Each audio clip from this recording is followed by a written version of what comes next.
Thomas here with Much Props, going to give you another how-to video. Today I am once again diving into the world of Fallout. Since the series came out in April, I've been in love with it, watched it several times, and one of the first things that caught my eye was Jim's limbs.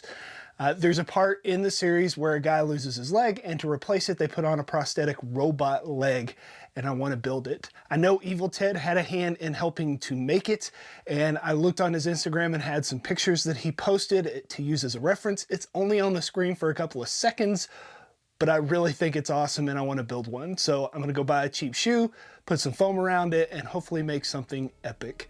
Today we are building a Jim's limbs from the Fallout TV series and games. Let's get to building. This will be a pretty long video, so go ahead and buckle up as I try and make this build as comprehensive as possible. I found a couple of images from Evil Ted's Instagram where he actually helped to make a few of the things on this television show. I also went back to episode 2 of the series to get a few blurry screenshots of the foot. I figured since this video would be longer anyways, why not include a little bit more of the process and show you how I came up with the template. I literally just looked at pictures and guessed. Building it around a cheap size 14 shoe I got from Walmart. The upper cylinder was made to encompass my leg to just under my knee. I allowed for a little bit of wiggle room just in case. I will include patterns down in the description below the video the day after the build goes up. My patterns are always free, so please let others know where you got it and share this video. Since this is another Fallout video, I figured I needed to continue my fan story set in the world of Fallout. You can go back and watch the past 5 or 6 Fallout builds to catch up on my made-up lore.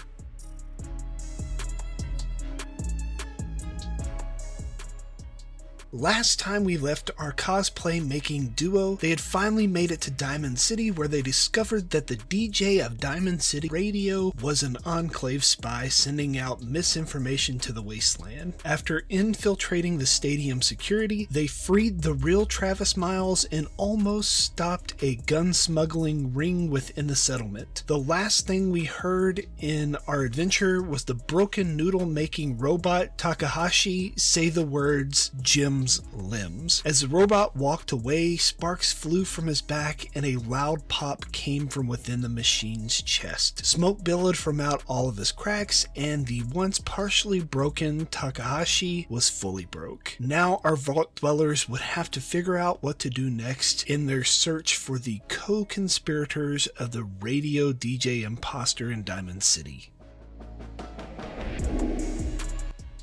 Most of the pattern will be traced onto some 6mm EVA foam. Normally when something is symmetrical, I only template one side of the object, but for this build, I thought it would be helpful to have both sides so you could tape up the foot base first to make sure that it fits around the shoe that you choose to build it. My pattern very snugly fits around a size 14 US shoe, which is roughly 12 inches long if you need to scale it to your foot size. I have a video on scaling patterns that I'll link below in the description to help you if you need it. Back in Diamond City, our 2 vault dwellers sitting at the noodle shop in the middle of town begin thumbing through their cosplay binder to see if anyone looks like the assailant running from the radio station. As they frantically flip through the binder, not a single costume points to a one-legged person. This has to mean that the one gun runner would have lost his limb after the costumes were made. The 2 finish their noodles and decide to take a stroll around the settlement to familiarize themselves with the residents.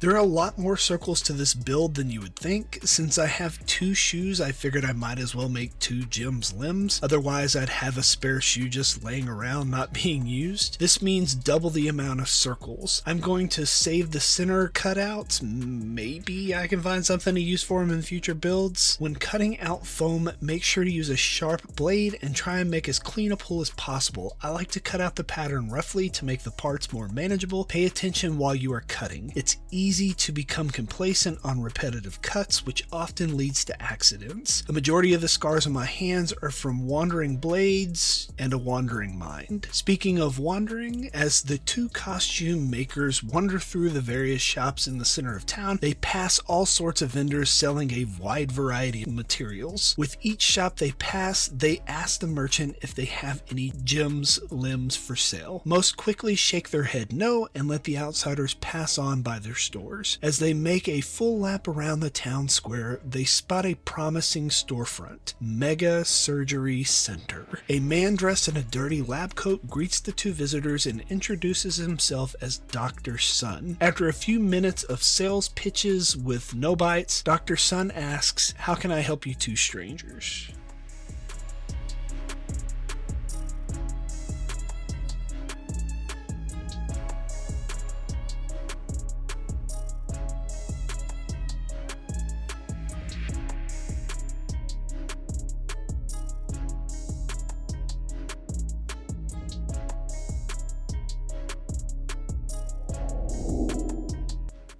Some of my pieces have highlighted edges on them. On most of my patterns, this means generally blue highlighted edges get a 45-degree angle cut inward, and a green edge gets a 45 angle degree cut outward from the line. My cover letter on the patterns explains what all these markings are, so hopefully it makes sense of my hand-drawn patterns. You may notice some changes in the final parts, as I'm figuring this out as I work through recording the build. Some parts may have additional markings added to them later. Angle cuts just means to tilt your cutting blade back or forwards as you pull through the foam. This will give the part a larger gluing surface and angle the piece closer to its final shape. This clip is not sped up at all, so you can see actually how fast I cut parts. A lot of people forget that most of my video is sped up 3 to 5 times faster than it actually is going. So I say all that just to say, don't rush, take your time. If you mess up, just cut another piece. Glue a bit back on if you are short of materials, or shape it with a rotary bit if you need to. Foam is pretty forgiving, just be patient.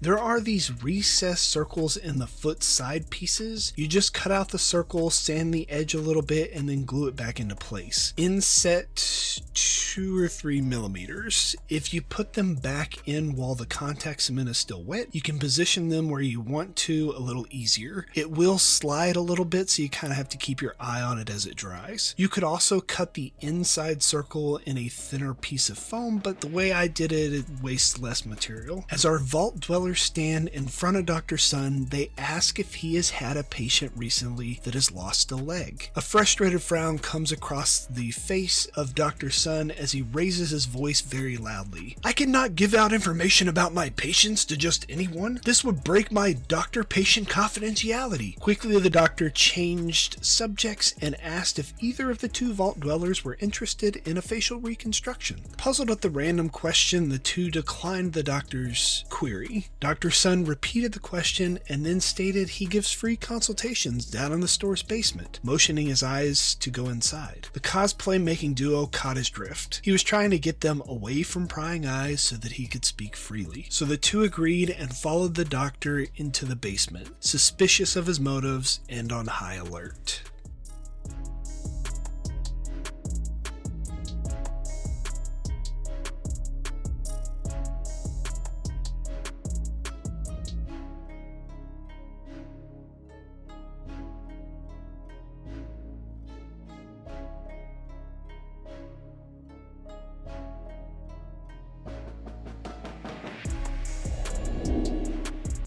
A Assembly time. Hopefully my labeling of each part makes it relatively clear. I'll add pictures in the template of how the parts line up with each other. I have a couple of parts right now that are laying backwards. The right side should be on the left and the left side should be on the right. All the edges get contact cemented on them.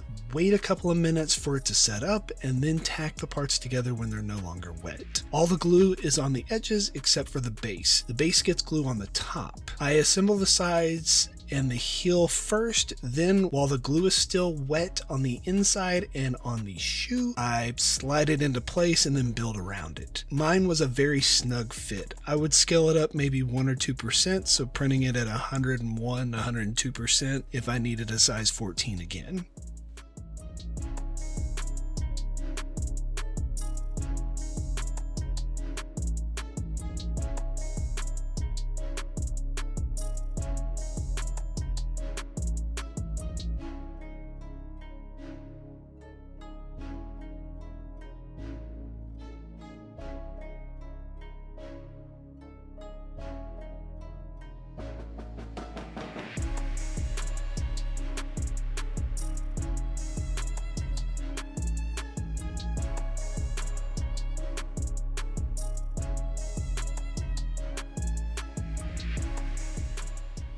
Down in the doctor's basement, the two vault dwellers scan the room quickly, anticipating some kind of scheme. The doctor follows in close behind them and shuts the door. He puts his hands in the air and does his best to assure them that nothing sinister is about to happen. Inching in uncomfortably close, Dr. Sun whispers that he cannot speak openly out there due to the recent events. The imposter getting shot in broad daylight has the entire town on edge, and he's not sure who he can trust anymore. Dr. Sun begins to spill his guts about all the facial reconstructions his partner has made him do over the past couple of years. A lot of people come in from all over the wasteland to change their appearance. Every month or so the last couple of years, he has had a steady stream of people coming in with very distinct requests in appearance alteration. Since the caps were flowing in, he never really thought too much about how odd the influx of customers was.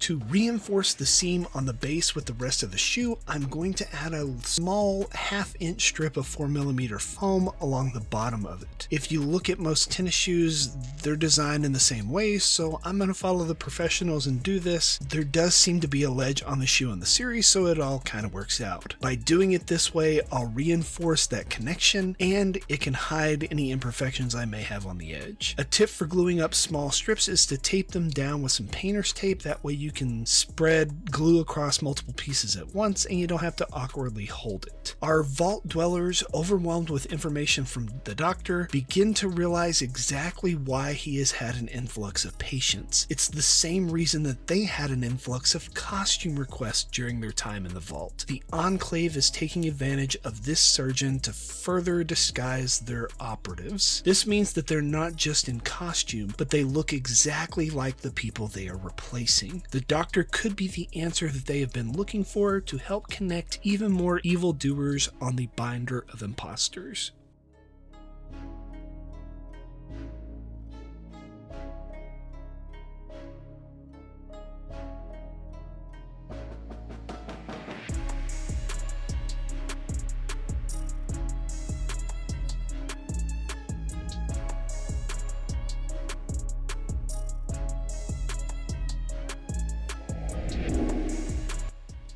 Because my fit was so tight, I did not recess the middle band like I did with the circles on the sides, so I'm going to give the illusion of recesses by burning in a hard line about 2mm deep into the foam and then sanding a gradual arch to the middle. This will then get some 10mm EVA dowel halves glued on top of them. Make sure to wear a respirator and work in a well ventilated area while sanding or burning foam. You don't want to breathe it in. I don't always follow my own advice device, and anytime I don't mask up, I feel like crap for the next couple of days breathing that stuff in. Protect yourself. The Vault Much Props duo pulled out their binder from their backpack to show the doctor and explain the connection that they may have. As they began to talk, the door to the basement flung open. Another gentleman dressed in a dingy lab coat came bursting into the room and immediately began yelling at Dr. Sun for leaving the shop unattended. Looking deeper into the room, the yelling doctor saw that his partner was not alone in the basement. He apologized for screaming at Dr. Sun. This must have been the partner that Sun had mentioned earlier.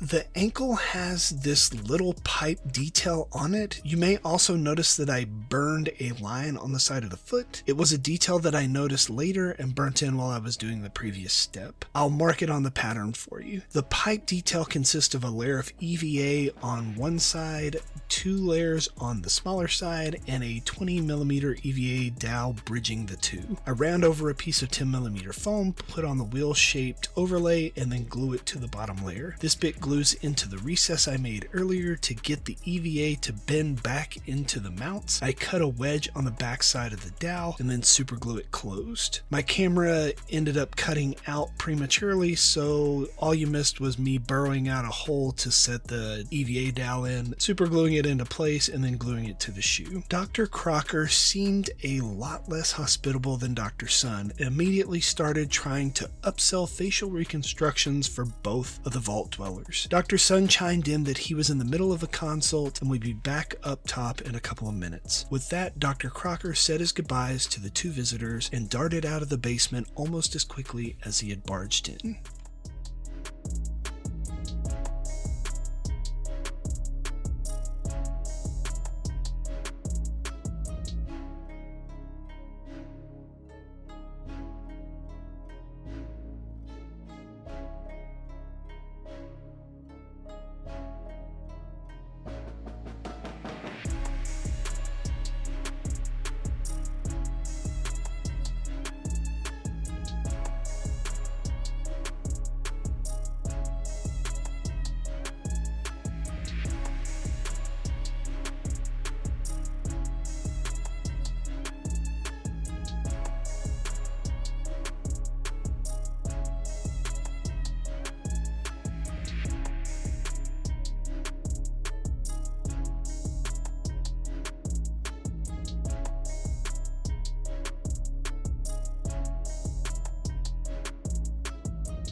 I glued the top portion of Jim's limbs in 3 stages. The top cuff was made from 2 6mm rings and 2 4mm rings with a 1-inch spacer between them. I may have to adjust the top cylinder piece a little bit because it was just slightly too small to wrap around the inner part of the ring. I ended up stretching the foam on the end to make it fit. One of those benefits of making props out of foam, you can kind of stretch it just a little bit if you're coming up short. The smaller ring goes to the bottom of the assembly to add more stability and give the stepped down detail that I can see in the reference image. After Dr. Crocker left the room, Dr. Sun said that he has become less and less trusting of his partner over the past couple of years. He noticed a sudden change in his behavior a while back, which actually started the influx of patients. The two vault dwellers started filling in their new-found companion with tales of the Enclave spies. Flipping through their binder, Dr. Sun stopped a couple of pages in on what seemed like an ordinary costume, except for one standout detail.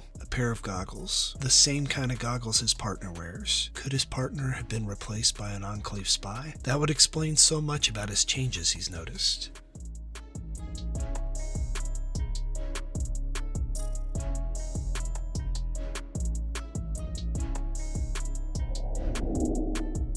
The bottom half of the calf portion is made up of these 4 parts. The edges without registration marks butt up against the cuff piece and the full ring on the bottom. The ring that is cut in the middle, its inside diameter goes to the middle cylinder and its outside diameter goes to the bottom cylinder. Once the bottom ring is attached, I cut off the excess and sand it flush, then added a 2-inch strip of 2mm foam on the bottom. I also added a small wedge to the cone in the middle when I looked back at a reference image. These bits were not templated out as they were cut to size on my prop. Dr. Sun said that he would help the 2 prop makers with whatever they needed. This could potentially make our duo a trio. They made a plan to meet up at closing time and tell Dr. Crocker after hours. Maybe he would lead them to the Diamond City Assassin. The 2 vault dwellers headed back to the noodle stand and waited for dark.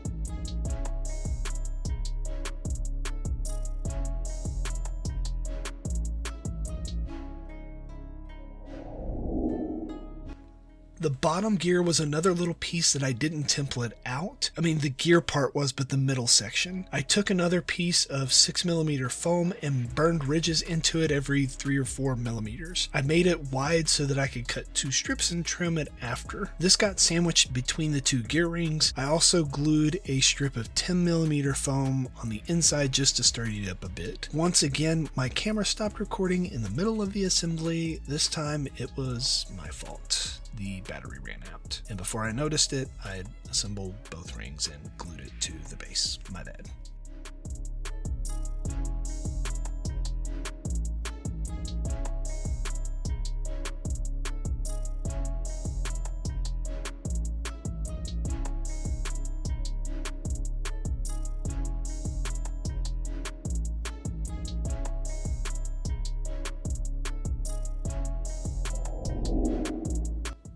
On the top of the pattern, you will now see 6 holes, somewhat evenly spaced around the inside perimeter. These are rivet holes on the top collar. Pulling off the housing cap on the end of a rotary tool, I burrow 6 holes, then plunge a wood burner tip into the middle to make faux rivets. For the bolts, I used more of that 20mm EVA dowel, rounded over the top, and then burned a hole in the middle. The shaft of the bolt gets glued between the rings. I believe it's like 10mm EVA dowels. Night has fallen and all the shops begin to close. Poor Takahashi is still frozen in place from earlier. Motionless, he is now just a statue looking down at a set of cabinets next to the register. Dr. Sun meets the 2 vault dwellers at the noodle stand and they watch as Crocker heads off for the night. As they keep a safe distance behind him, Sun notices that he's not going towards his house. He heads towards the big green wall at the back of Diamond City. Our trio trails behind, hiding in the city's crops so that they do not get spotted. As Crocker gets closer to the wall, he repeatedly stops and looks around, like he's searching for something to pick up. After several minutes, he finds something on the ground, puts it in his pocket, and walks off towards the wall. When he gets at least an arm's length away, a panel mysteriously opens in the wall, and he darts quickly inside. Before the trio can make up the distance, the panel slams shut and their suspect is gone.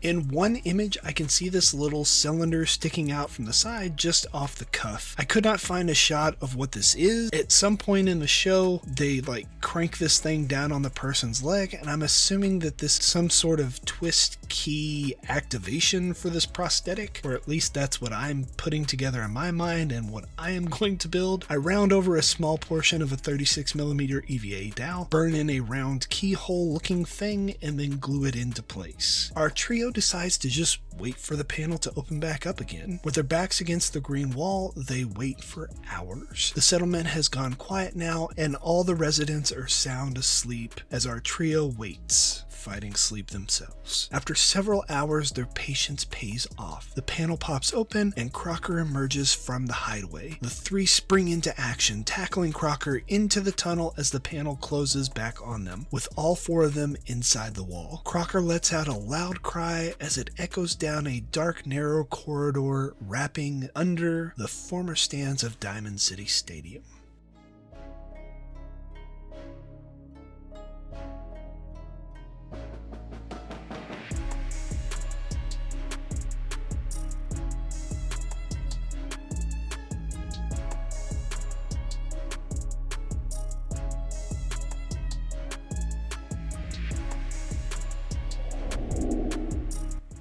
Now, in the TV series, their gym's limb is pristine. The surface is chromed and looks brand spanking new. While yes, I think it looks super cool, I like my Fallout props and most of my props lived in. I love to weather, throw dirt on it, rust, battle, damage, all that stuff. So I'm just going to scratch up the flat surfaces a little bit with my rotary tool. You don't have to do this step, but if you like dirty, scratched up stuff, go for it. My version of Jim's limb will be very well worn. With Dr. Crocker screaming in a hidden tunnel, Dr. Sun reacts quickly, shoving his hand over his mouth as they don't know if there's anyone else in here. As their eyes adjust in the darkness, Crocker stops screaming when he recognizes his captor's face attached to the hand. Sun lets go of his mouth and Crocker angrily says, "What the heck, man?" Sun puts his hand back over Crocker's mouth and the four stand to their feet. One of the vault dwellers turns on the flashlight on their Pip-Boy and illuminates the narrow corridor. At the end of this short tunnel is a door. They walk forward to the door with Crocker in tow, place a hand on the doorknob and turn it slowly. With a gentle push, the door opens and the four stand now in a big dark room. Next to the door is a light switch. With a flick of a finger, they hit it and illuminate Crocker's inside hidey hole.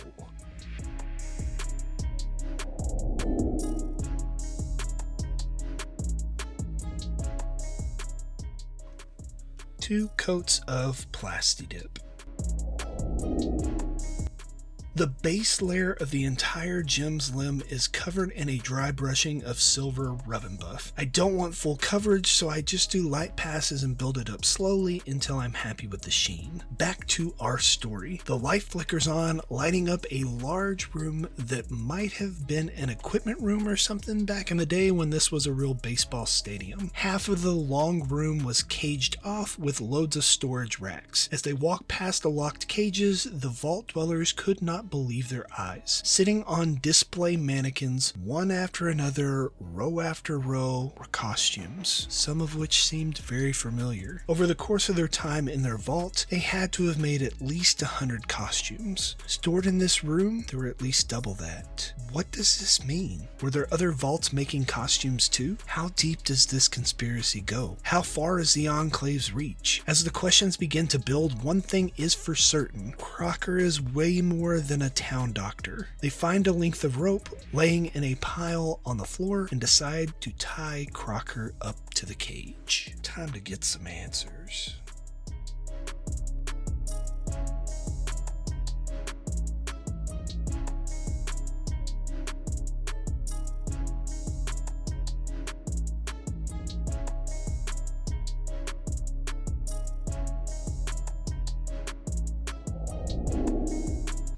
The bottom of the cylinder has a nice stripe of blue around the raised 2mm foam, so I mix up a couple of colors and daub on the paint. To get a weathered, chipped look, I just hit the middle of the strip on the side and then cover it fully on the bottom as I feel like it's less likely to get dinged up by stuff. I cover up the gear with a little bit of white in one pass. I'll get a few washes on this to get it dirty, so I'm not being too precious with being completely covered. As Crocker struggles in his ropes, you can slowly start to see his demeanor change. The three repeatedly ask question after question with no response from Crocker. Looking around the room, they try to make sense of the massive inventory hidden within Diamond City. A switch at the end of the cages next to Crocker unlocks the doors, and the Vault Dwellers start looking through all the costumes. Towards the back of the third row of mannequins, one has been knocked over, and as the two get closer, they realize it's not a mannequin, it's a person. They're not moving. Kneeling down, they touch the person's face, motionless and cold. It has no response. It's a dead body. Looking further down, they notice the body is missing a leg, but there's no Jim's limbs attached to it. Something has ground down that stump, and the prosthetic leg mechanism seems like a reasonable conclusion.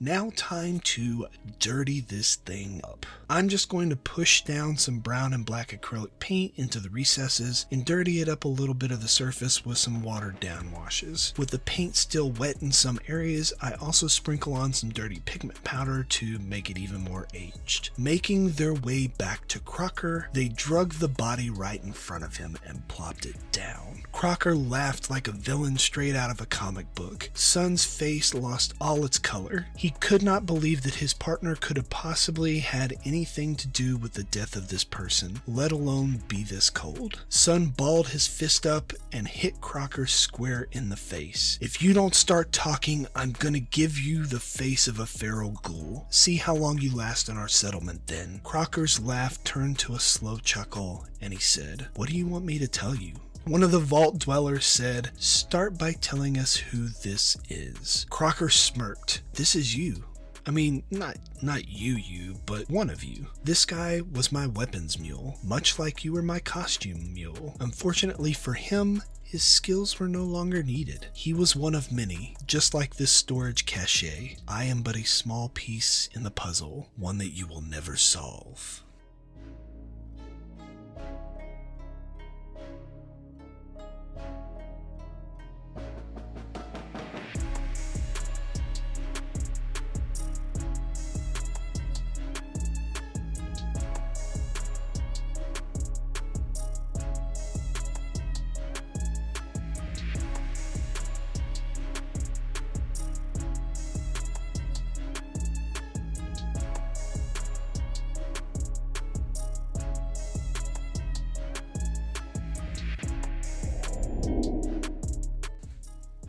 It wouldn't be a proper Jim's Limbs without some blood effects. Mix some epoxy with a little bit of red and black paint, and you have a permanently fresh, glossy blood drip. I love putting this stuff on props, it just brings it to that next level. As Crocker finishes his maniacal rant, the lights go off in the room. A loud bang echoes through, followed by the sound of metal hitting the concrete floor several times and a door slamming shut. The Pip-Boy flashlight comes on once again to see a dead Crocker, shot straight through his chest. As the three make their way to the light switch by the door, they hear something horrible. A sound that any wastelander could make out in a moment's notice. The sound of a horde of feral ghouls. This one-legged assassin has taken out Crocker and in his escape released another secret panel housing at least a dozen ghouls. The three turn and run back towards Crocker, hit the switch on the cage, and quickly get into the storage area before the doors close shut.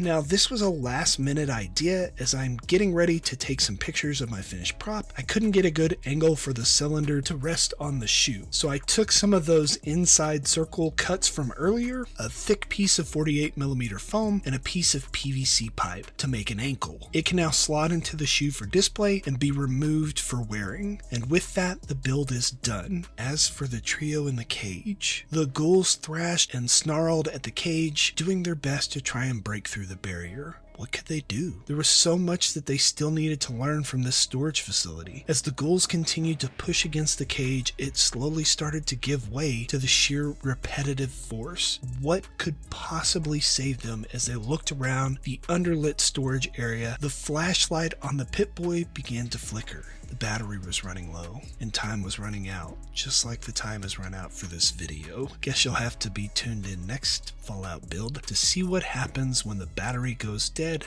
and the fence gives way.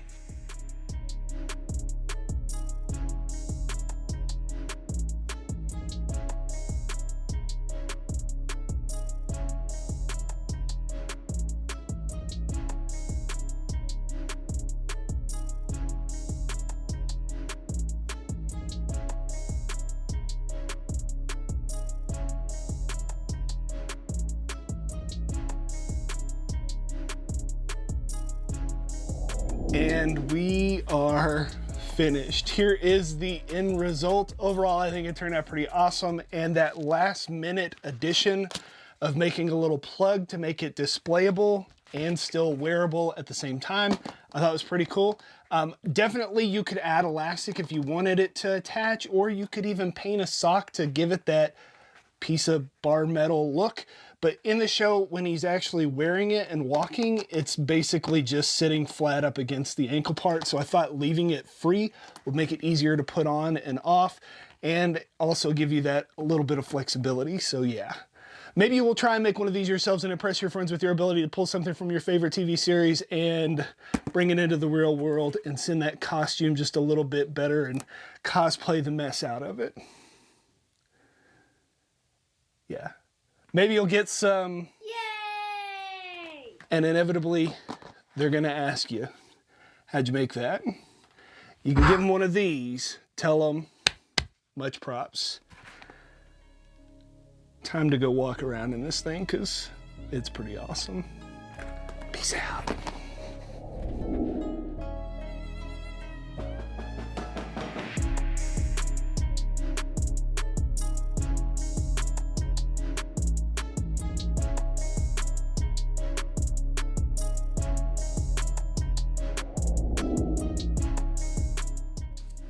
If you enjoy what I do here on YouTube and want to see more builds like this one, please consider joining these awesome people listed here with me over on my Patreon to build a bigger, better, more creative community together.